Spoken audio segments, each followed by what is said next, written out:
Good evening and welcome to Sunset News on this Thursday evening. As always, we bring you news, community stories, economics, weather and sports. I am Aina Kweyom. In the news tonight, Civic 264 board members Carola Engelbrecht discusses the company's new interactive website that would allow various civil society organizations to upload information about itself. She added that the country has lost so much money due to corruption and said that the sovereign wealth fund was made for the generations to follow, but the Namibian government often uses the funds as a backup plan. Let's have a look.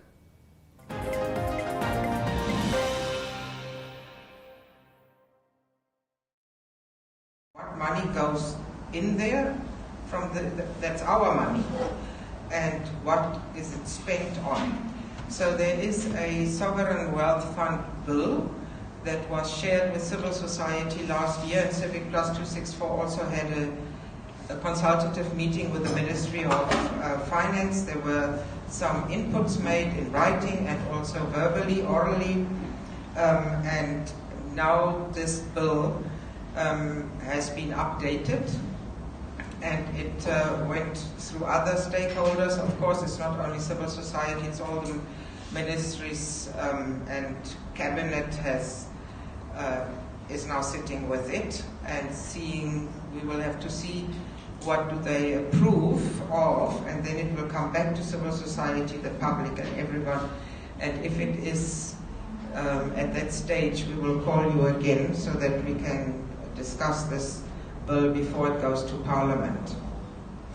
So on the website, you can get the bill, the one that is as it was last year. The new one, the updated one, will be put there as soon as it is out. But it is important that we think about what is in the bill, how the mechanisms work, because there are different levels in the sovereign wealth fund for the purposes for which it is there. Some of it is short-term, some of it is long-term, because actually a sovereign wealth fund is supposed to be for the future generations, but our government has thought it fit to put in something if there is a crisis in the economy so that they can somehow balance this out. We are just saying, please, not to corruption. Please, please, please. We have lost a lot of money through corruption. So the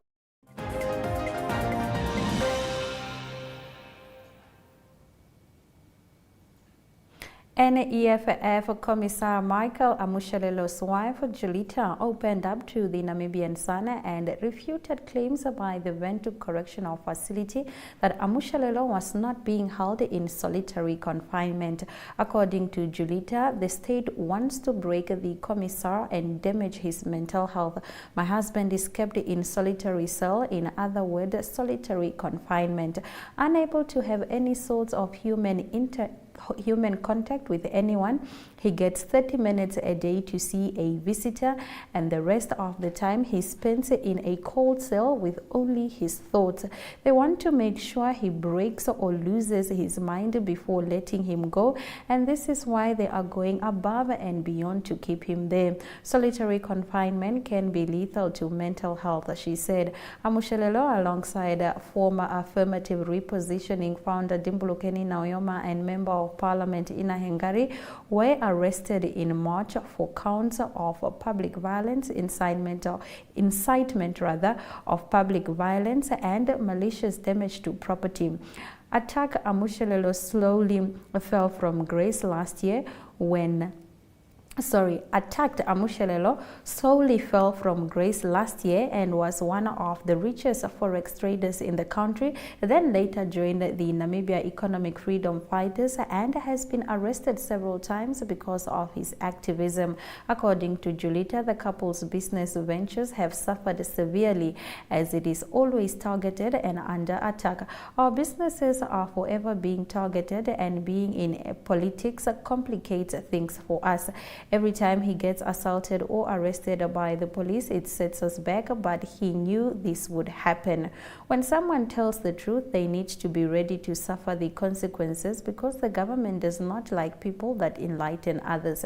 The government wants people to keep on sleeping while they eat and destroy our country, she said. Speaking to the Namibian Sun earlier this week, the officer in charge at WCF, Deputy Commissar Veiko Almas, said Amushalelo is not being punished but was rather given a single cell for his safety.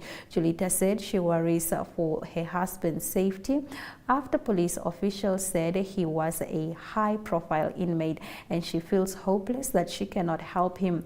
I know that he is going through a lot right now, and I feel hopeless that I'm unable to help him, especially because I know the type of heart he has. He is always helping others, so now that I can't help him, it pains me, said the 23-year-old.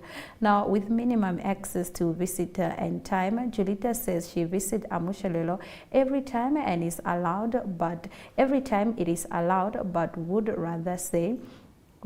stay with him if she could. The government of the Republic of Namibia, through the Ministry of Forestry and Tourism, organized the 5th Africa Youth in Tourism Innovation Summit and Challenge 2023, taking place in Swakopmund under the theme Developing Youth and Innovation Entrepreneurship Solutions for Inclusive Tourism Recovery in Africa. The official welcoming remarks are given by Neville Andre Itope, the governor of Erongo region. Moreover, I'm honored as the office in charge of the Erongo region to firstly welcome you to our region, while not taking the essence away from the main purpose of which we are all gathered here today, which is to welcome you to the 5th edition of Africa Youth in Tourism Innovation Summit and Challenge, in short, AIT in Swakopmund. The tourism industry in particular has been identified by the government of the Republic of Namibia as a key driver of the economy. The Harambee Prosperity Plan 2 and the National Development Plan, which are development programs for Namibia, seeks to alleviate poverty through good governance and sustainable management of our natural resources. It is against this background that the Namibian government, through the Ministry of Sports, Youth and National Services, in collaboration with the Ministry of Environment, Tourism and Forestry, within the Tourism Growth and Recovery Strategy, to seek to include music, dance and arts in tourism products, as well as provide opportunities for cultural tourism, sports tourism and voluntary tourism. The aforementioned initiatives are all some of the measures that government initiated to ensure that the Namibian youth effectively form part of the tourism industry. The 4th edition of the Africa Youth in Tourism Summit, held last year in Windhoek, Namibia, was a huge success in that we witnessed the establishment of the Africa Tourism Innovation Hub in Namibia. The main objective of this Tourism Innovation Hub is to support the digital transformation in the tourism sector and build pragmatic tourism entrepreneurship program that empowers the youth with insight of the tourism enterprises, business intellectual property and access to global travel markets, mentorship and funding opportunities. The Africa Youth in Tourism Innovation Summit in Challenges is a Pan-African platform for youth and startup in tourism, travel, hospitality, aviation, and all related industries to connect, engage, learn, innovate, and grow. We here in Erongo region see this platform as an opportunity to promote inter-Africa trade level or inter-African travel, tourism leadership, and capacity building. I hope that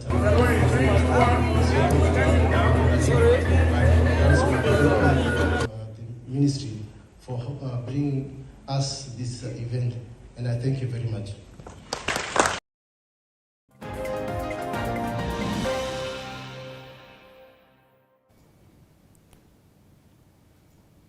In our community talk segment, the beneficiaries of the Okahanja SME Open Market are disgruntled over their new space. This after the break.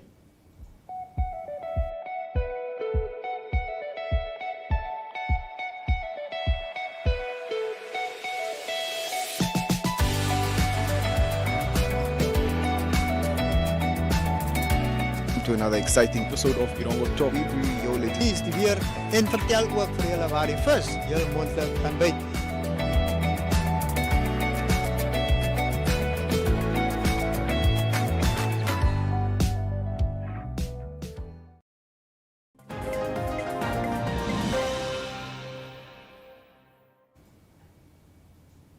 The beneficiaries of the Okahanja SME Open Market are disgruntled over the new space.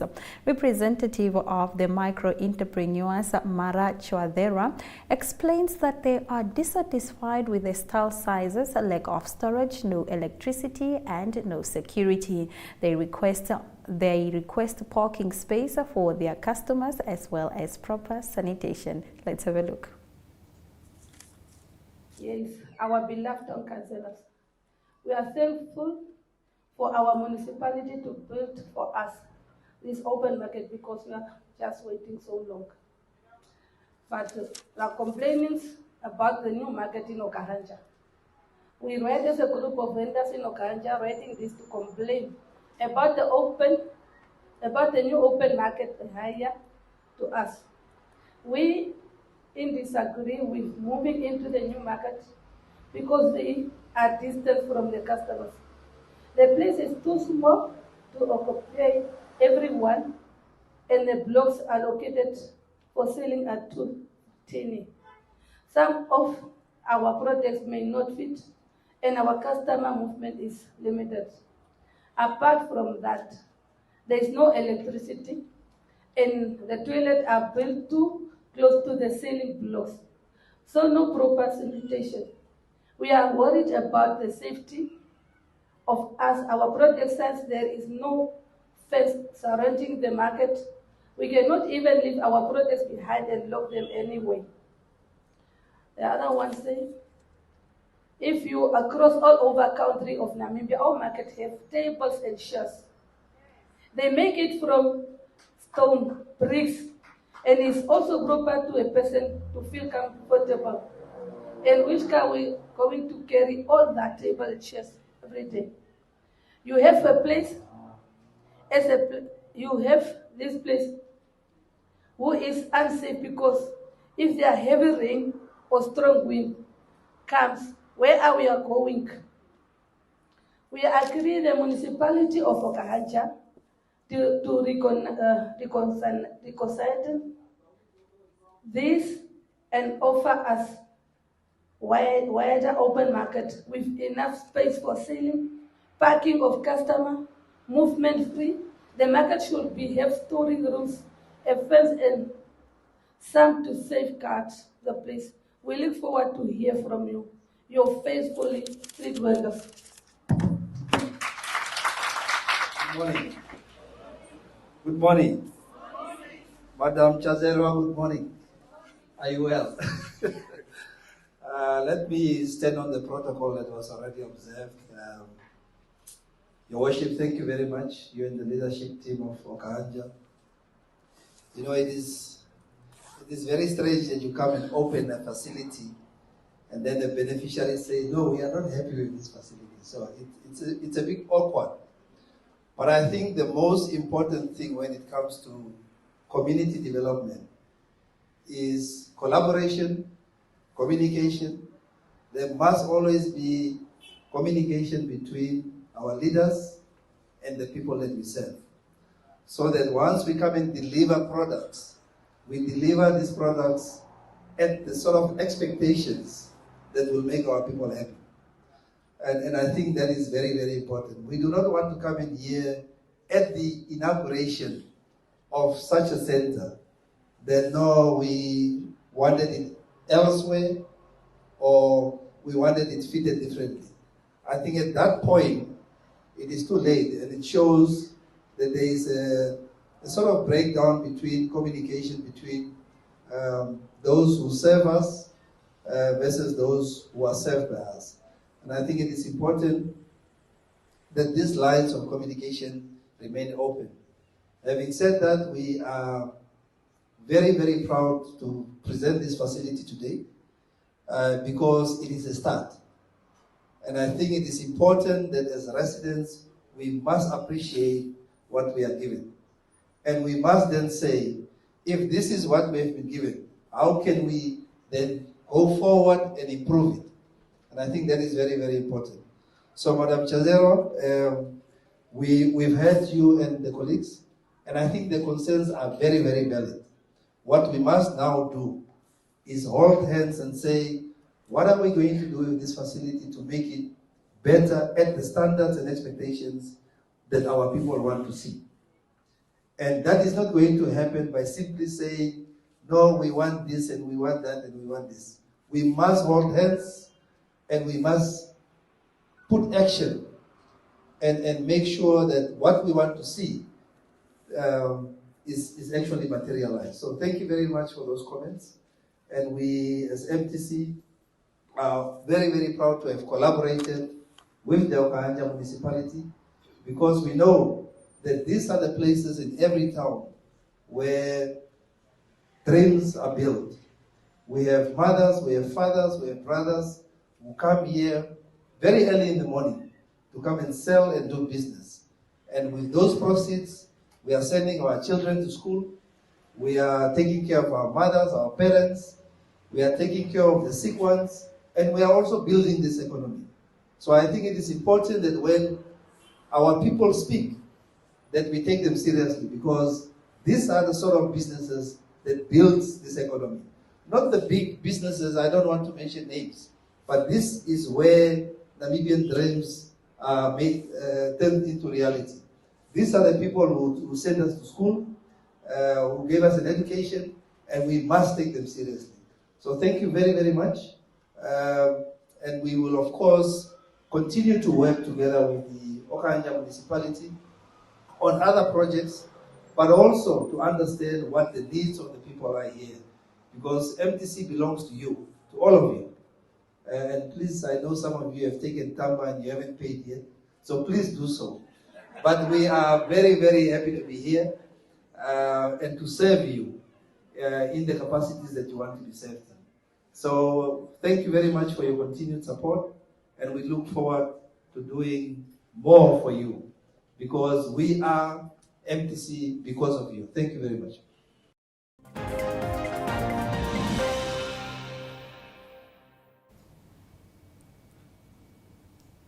In economic news after the break, Sanlam Namibia has launched its 2023 Bridge program. Welcome to My.NA Cars, your ultimate destination for everything automotive. I am your host, Diana Master. Teamwork makes the dream work, right? Discover the latest models, innovative technologies, and expert insights from our passionate hosts. Learn essential maintenance tips and get exclusive behind-the-scenes access to the automotive industry. Don't miss My.NA Cars on NTV every Thursday at 2100 hours. Tune in and ignite your passion for automobiles.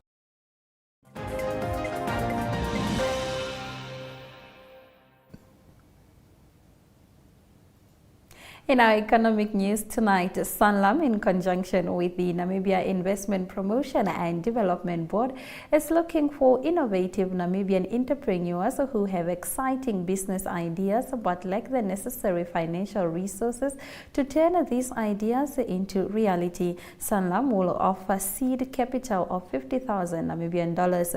The Sanlam Bridge is only limited to business owners between the age of 18 to 35. Applications are open and will close on the 19th of June 2023. Now let's have a look at our economic indicators.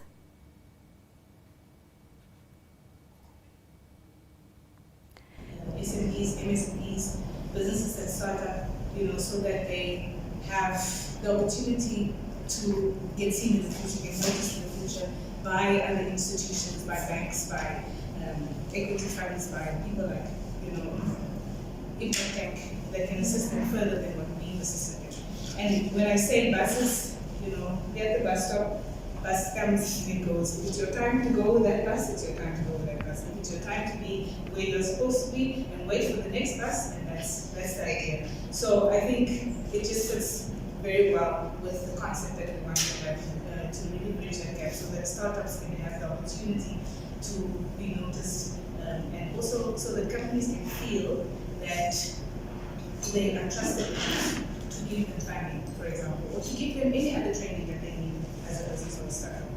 Startup in partnership with the Investment Promotion and Development Board, we are partnering up so that we can give an opportunity to innovative businesses already registered or ideas that are coming out for them to become a reality. I mean, there are so many businesses in Namibia that just never seem to lift off, to take off. And that's the idea for them, to take off and then stay or grow, but not to go down. And that's the idea that we have with the partnership with the NAB.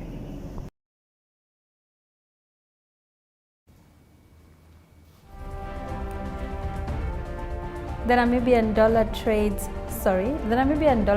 at 24 Namibian dollars 71 cents to the British pound, 21 Namibian dollars 21 cents to the euro, and at 19 Namibian dollars 72 cents to the US dollar, and 1 Chinese yuan equals 2 Namibian dollars 78 cents. Gold and Brent crude oil are up, with Brent crude oil increasing with 3.83%, while gold 0.58%. Zinc went down by 4.03%, while copper also went down by 1.29%. In the international slot tonight, Uganda's President Yoweri Museveni has defended signing one of the world's harshest anti-LGBTQ laws. This after the break.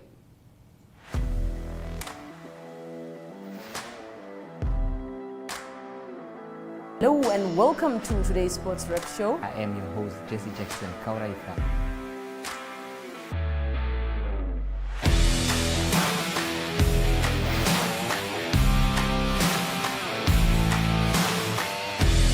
In replay, Namibia, who had won the toss for the first time on this tour. Good day everyone, time for international sports news, starting off with tennis news, both on the WTA for women's and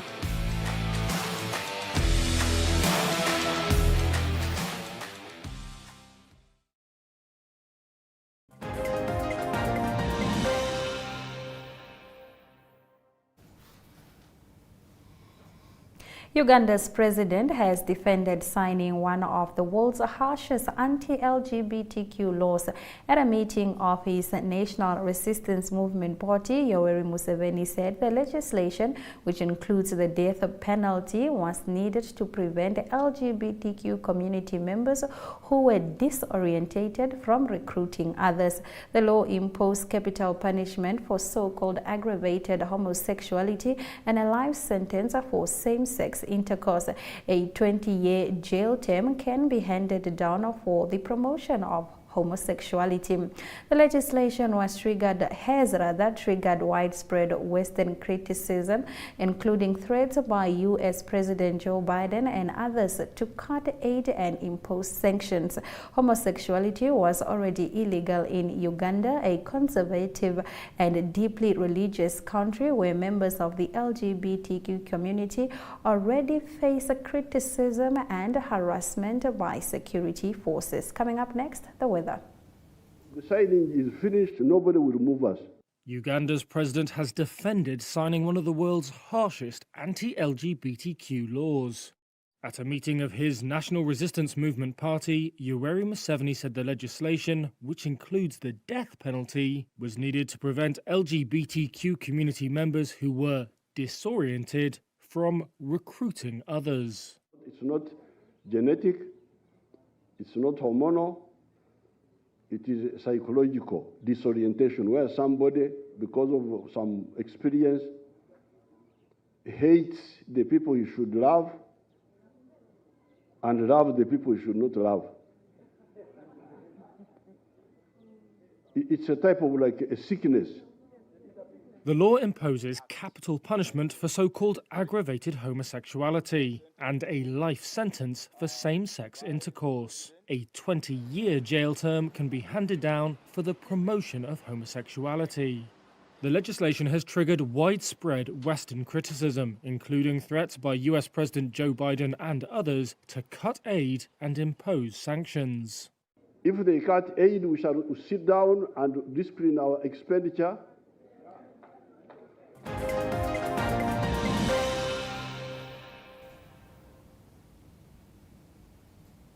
Due to technical difficulties, we are unable to bring you the weather. But for now, we thank you very much for watching our show. Here are the highlights. NEFF Commissar Michael Amushelelo's wife, Julita, opened up to the Namibian Sun and refuted claims by the Ventu Correctional Facility that Amushelelo was not being held in solitary confinement. Uganda's president has defended signing one of the world's harshest anti-LGBTQ law. At a meeting of his National Resistance Movement Party, Yoweri Museveni said the legislation, which includes the death penalty, was needed to prevent LGBTQ community members who were disorientated from recruiting others. Employee benefit group Alex Forbes has partnered with Namibia's Technical Basketball Academy to empower young individuals by supporting their growth through sports and life skills training. The TBA is making new waves on the outskirts of northern Namibia with its after-school sports program funded in 2015 by Titus Mahafa. The academy has become a beacon of hope for students aged from 7 to 19. And with that, we've come to the end of tonight's broadcast. Please do make sure you watch Sunset News on Facebook, on all NMH platforms, on weekdays, as well as on our website, which is called Oneuptwo. Sunset News screens on DSTV channel 285, as well as GoTV channel 25 every weekday from 7:30 p.m. to 8 p.m. This has been Sunset News. I am Aina Koyo. Please don't end your day without us. Good night.